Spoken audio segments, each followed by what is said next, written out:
ଆମେ ମାନେ ଆଜି ଛିଡା ହେଇକି କଣ ପାଇଁ ଭୋଜି ଖାଉଛୁ କାହିଁକି ନା ଆଜି ଆମ କଲେଜରେ ଥିଲା ସରସ୍ୱତୀ ପୂଜା। ତ ମୁଁ ହଉଛି ଟି Sameer, welcome to my mini blog series.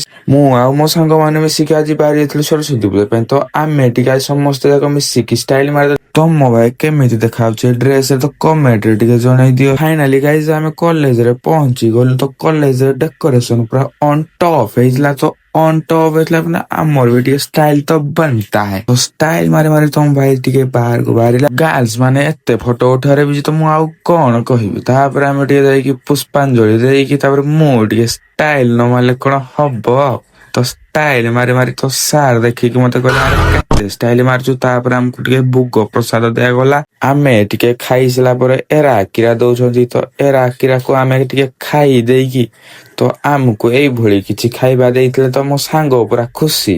କାହିଁକିନା ବହୁତ ଦିନ ପରେ ଏମିତି ଖାଇବା ଖାଇବାକୁ ପାଉଛି। ତ ଝିଅ ମାନେ କଣ ହାଇ ହାଇ କରୁଛନ୍ତି କାହିଁକିନା କେତେ ଦିନ ପରେ କ୍ୟାମେରା ଆସୁଛନ୍ତି। ତାପରେ ଆମେ ଟିକେ ବାହାରକୁ ବୁଲିବାକୁ ପଡିଲୁ କାହିଁକିନା ଫଟୋ ସୁଟ କରିବାର ଥିଲା। ତ ଆମେ ବାହାରେ ଟିକେ ଯାଇକି ଫଟୋ ସୁଟ କଲୁ। ତ ଯେତେ ଖରା ହଉଥିଲା ବାପରେ। ତାପରେ ଆମେ ଆସି ଟିକେ ଥଣ୍ଡା ଥଣ୍ଡା କୁଲ କୁଲ ଆଇସ୍କ୍ରିମ ଖାଇଦେଲୁ। ତ ଆଇସ୍କ୍ରିମ ଖାଇକି ମୁଁ ବି ଟିକେ ଷ୍ଟାଇଲ ମାରିଦେଲି। ତ ବ୍ଲଗ ଟି ଭଲ ଲାଗିଥିଲା ଲାଇକ୍ କମେଣ୍ଟ ସେୟାର ଏଇଠି କରିଦେବେ।